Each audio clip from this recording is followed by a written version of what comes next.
Order 23 CPC में suit के withdrawal और कंप्रोमाइज़ का प्रोविज़न है बना हुआ है।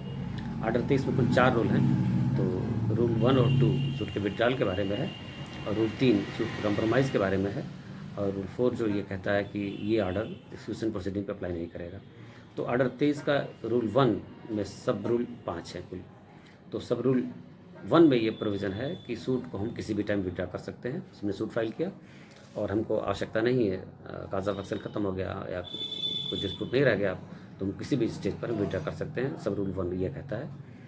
ऑर्डर 23 रूल 1 का सब रूल 2 ये कहता है कि अगर कोई माइनर है और विड्रॉ करना चाहता है, then he will have to file an application for permission to withdraw the suit, और कोर्ट परमिट करती है तो वो विड्रॉ कर सकता है। अब कोर्ट देखेगी कि माइनर का इंटरेस्ट है या क्या है, तो कोर्ट परमिशन देगी तो विड्रॉ कर सकता है। सब रूल 2 ये कहता है। सब रूल 3 ये कहता है कि अगर प्लेंटिफ सूट को विड्रॉ करना चाहता है और वो चाहता है कि सूट में कुछ फॉर्मल डिफेक्ट है और उसी काज ऑफ एक्शन के बारे में, उसी सब्जेक्ट मैटर के बारे में फ्रेश सूट फाइल करना चाहता है, तो सब रूल 3 में एप्लीकेशन देगा कि सूट में फॉर्मल डिफेक्ट होने के कारण वो उसको सूट विड्रॉ करके, करंट सूट विड्रॉ करके एक फ्रेश सूट फाइल करना चाहता है, और कोर्ट अगर परमिशन देती है तो वो फ्रेश सूट फाइल कर सकता है।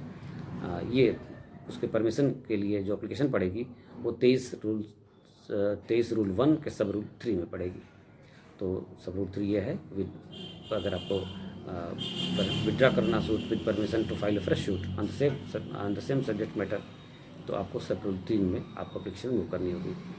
अब ऑर्डर 23 रूल 1 का सब रूल 4 ये कहता है कि अगर आपने कोई सूट विड्रॉ किया ऑर्डर 23 रूल 1 में या 23 रूल 1 के सब रूल 3 में, और परमिशन आपको नहीं मिलती सब रूल 3 में, तो दोनों केस में फ्रेश सूट प्रिक्लूड करेगा। उसी सब्जेक्ट मैटर के बारे में एक बार आपने विड्रॉ कर लिया तो आपको फ्रेश सूट फाइल करने की इजाज़त नहीं कानून देता है। ये सब रूल 4 है। सब रूल 5 ये कहता है कि अगर कई प्लेंटिफ हैं और उसमें से एक प्लेंटिफ विड्रॉ करना चाहता है, तो ऑर्डर 23 रूल 1 का सब रूल 5 ये कहता है कि बिना अदर प्लेंटिफ के कंसेंट से सिंगल प्लेंटिफ सूट विड्रॉ नहीं कर सकता। अगर कोई विड्रॉ करना चाहता है, 5 प्लेंटिफ हैं, उसमें से एक प्लेंटिफ विड्रॉ करना चाहता है अपने आप को, तो बाकी प्लेंटिफ जो है उनसे कंसेंट लेनी पड़ेगी। ये सब रूल 5 कहता है। ऑर्डर 23 रूल 1A में ये प्रोविज़न बना हुआ है कि अगर कोई प्लेंटिफ सूट विड्रॉ करना चाहता है और डिफेंडेंट चाहता नहीं हम सूट कंटेस्ट करेंगे, तो वो ऑर्डर 1 रूल 10 में एप्लीकेशन मूव करता है, तो कि नहीं हम प्लेंटिफ विड्रॉ कर रहा है but I will contest the suit और हमको प्लेंटिफ बनाया जाए, तो ऑर्डर 23 रूल 1A में कोर्ट को ये पावर है कि प्लेंटिफ डिफेंडेंट को ट्रांसपोज करके प्लेंटिफ बना देगी, और प्लेंटिफ की जगह पे जो करंट डिफेंडेंट प्लेंटिफ बन के आया है he will contest the suit. और ऑर्डर 23 रूल 2 लिमिटेशन के बारे में है कि अगर ऑर्डर 23 रूल 1 सब रूल 3 में कोई सूट विड्रॉ हुआ with permission to file fresh suit, और फ्रेश सूट अगर वो आदमी आता है उसी सब्जेक्ट मैटर के बारे में, तो लिमिटेशन का जो मैटर है वो उसको काउंट इस तरह से किया जाएगा कि जो दूसरा सूट ला रहा है इस तरह से माना जाएगा कि वो इसके पहले कोई सूट नहीं था, और लिमिटेशन उसी लिहाज से काउंट होगी। कहने का मतलब ये है कि अगर वो फ्रेश सूट लाया, विड्रॉ किया ऑर्डर 23 रूल 1 सब रूल 3 में, और नेक्स्ट सूट लाता है, तो पहला सूट फाइल किया और विड्रॉ कर परमिशन लेके जब नेक्स्ट सूट लेके आ रहा है, दोनों का जो टाइम का गैप हो रहा है, इसका उसको एडवांटेज नहीं मिलेगा। ये मतलब मेन उद्देश्य ये है, रूल 2 का ये मेन कहने का मतलब है कि उसको कुछ एडवांटेज, अगर परमिशन तो मिल जाएगी भाई ठीक, आप सेट फ्रेश सूट फाइल करिए, बट आपको लिमिटेशन का एडवांटेज नहीं मिलेगा। ये रूल 2 का प्रोविज़न है। अब रूल 3 में कंप्रोमाइज़ आ जाती है। कंप्रोमाइज़ अगर लॉफुल है, कॉन्ट्रैक्ट एक्ट के तहत लॉफुल एग्रीमेंट अगर कोई है तो उसके बारे में आप कंप्रोमाइज़ कर सकते हैं। रूल 3 में किसी भी स्टेज पर आप सूट के किसी भी स्टेज पर आप विड्रॉ जैसे वो कर सकते हैं, उसी तरह से कंप्रोमाइज़ भी आप कर सकते हैं। एक बात फंसती है कभी कभी कि जो सब्जेक्ट मैटर है उसके बियॉन्ड भी कंप्रोमाइज़ कर सकते हैं कि सब्जेक्ट मैटर के तक ही हम कंप्रोमाइज़ कर सकते हैं। तो उस पर जो कई रूलिंग्स हैं वो ये कहती हैं कि नहीं, अगर सब्जेक्ट मैटर पार्टीज़ का डिस्प्यूट अगर इस तरह का कोई है कि उसमें सब्जेक्ट मैटर के साथ साथ सब्जेक्ट मैटर की कंप्रोमाइज़ तो हो ही रही है, लेकिन अगर सब्जेक्ट मैटर से रिलेटेड कुछ और छोटे मोटे मुद्दे अगर हैं, वो भी सॉल्व होना चाहते हैं, तो उनको इंक्लूड किया जा सकता है। तो हम रूलिंग इस बात पे हैं कि नहीं, सब्जेक्ट मैटर जो सूट फाइल है, जो सूट प्रॉपर्टी है, सूट का जो सब्जेक्ट मैटर है पार्टीज़ के बीच में, उस पर कंप्रोमाइज़ होगी तो होगी ही। अगर कुछ छोटे मोटे और मैटर रिलेटेड हैं और मामला सॉल्व होने वाला है, डिस्प्यूट ख़त्म होने वाला है, तो उसको भी शामिल किया जा सकता है और उसकी भी कंप्रोमाइज़ करके मामला सेटल, मेन उद्देश्य है कि मामला सेटल किया जाए पार्टीज़ में। तो ये नहीं देखना कि मतलब बस जो सूट प्रॉपर्टी उसके बियॉन्ड हम नहीं जा सकते।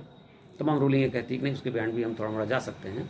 और अगर कोई मैटर हल हो रहा है कि डिस्प्यूट के बारे में थोड़ा मोड़ा प्रॉपर्टी है, उसको अटैच करके भी कंप्रोमाइज़ चाहे तो उसके बारे में हो सकती है। तो ऑर्डर 23 का यही प्रोविज़न है कि लॉफुल एग्रीमेंट कोई है पार्टीज़ के बीच में, तो उसका जो है पार्टीज़ कंप्रोमाइज़ कर सकती हैं किसी भी स्टेज पर। अब ऑर्डर 23 रूल 3A जो बना है, वो ये कहता है कि इस पर फ्रेश अगर आपने कोई कंप्रोमाइज़ कर लिया और आपको लगता है नहीं कंप्रोमाइज़ गलत हो गई, तो उसके बारे में आप फ्रेश सूट नहीं ला सकते। कोई भी कंप्रोमाइज़ है उसको कैंसिल करने के लिए आप फ्रेश सूट नहीं ला सकते, फ्रेश सूट बार करता है।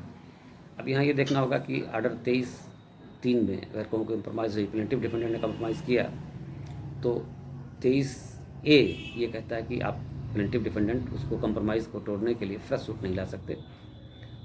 तो अब जो दिक्कत ये पड़ती है कि मान लीजिए प्लेंटिव डिफेंडेंट ने कोई कंप्रोमाइज़ कर लिया, अब वो प्रॉपर्टी किसी थर्ड पर्सन की थी, किसी तीसरे की प्रॉपर्टी थी, कोलिसिव मिली भगत करके प्लेंटिव डिफेंडेंट ने कंप्रोमाइज़ कर लिया। तो 23A ये कहता है कि प्लेंटिव डिफेंडेंट उस फ्रेश सूट नहीं ला सकते। नहीं, 23A ये नहीं कहता कि कोई थर्ड पर्सन फ्रेश सूट नहीं ला सकता।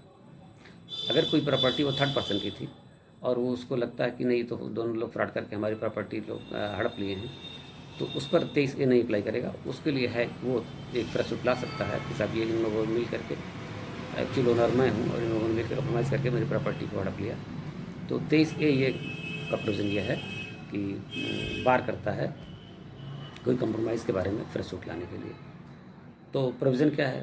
प्रोविज़न बनता है बस सिर्फ 151 में, अगर पार्टी चाहती हैं कि नहीं हमारे साथ फ्रॉड हुआ है, प्लेंटिव डिफेंडेंट कोई चाहता नहीं ये फ्रॉड हुआ है, गलत कंप्रोमाइज़ हो गई है, तो इसलिए केस दर्ज करके अपना 151 में वो ला सकते हैं, फ्रेश सूट नहीं ला सकते।